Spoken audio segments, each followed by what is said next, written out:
আমি আমার বাবা মায়ের একমাত্র মেয়ে। খুব ধুমধাম করে আমার বিয়ে হয়েছিল। বিয়ের দিনটা একটা মেয়ের জন্য সবচেয়ে একটা পবিত্র দিন। কিন্তু ওই দিনে আমার ছোট যা আমাকে অনেক কথা শোনায়। ছোট দেবর স্বামীর আগে বিয়ে করেছিল, তারা প্রেম করে বিয়ে করেছিল।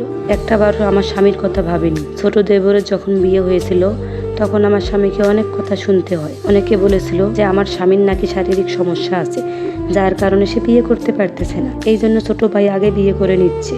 তারপরও আমার স্বামীর কোনো অভিযোগ হচ্ছিল না। সে চেয়েছিল তার ভাই সুখে থাকলে আমিও সুখী। সেই ছোট যাই আমাকে বিয়ের দিন অনেক কথা শোনায়।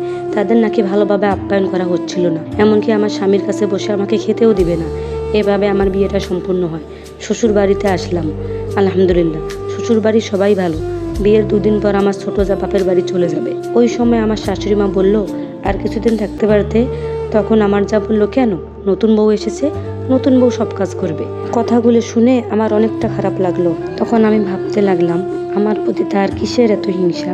আমি তো ওনাকে এর আগে কখনো দেখিও নেই, চিনিও না, তারপর আমার সাথে কেন এরকম আচরণ করে।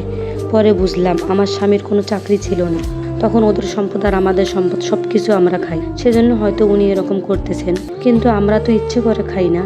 আমার স্বামী পুরো সংসার দেখাশোনা করতো, বিদায় আমার শাশুড়ি মা তাদের সমস্ত সম্পত্তি আমার স্বামীকে দিয়েছিল দেখাশোনা করার জন্য আর সংসার চালানোর জন্য।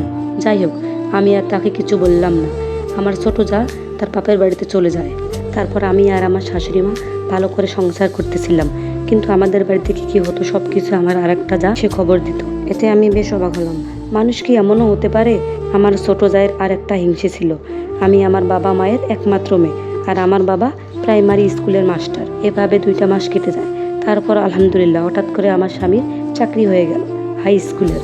আমি অনেক খুশি হয়েছিলাম, কারণ আমার শাশুড়ি মা, আমি, বাবা মা সবাই চাইতাম আমার স্বামীর যেন একটা চাকরি হয়। আমার স্বামীর চাকরি হওয়ার পর জায়ের আরও হিংসে বেড়ে গেল।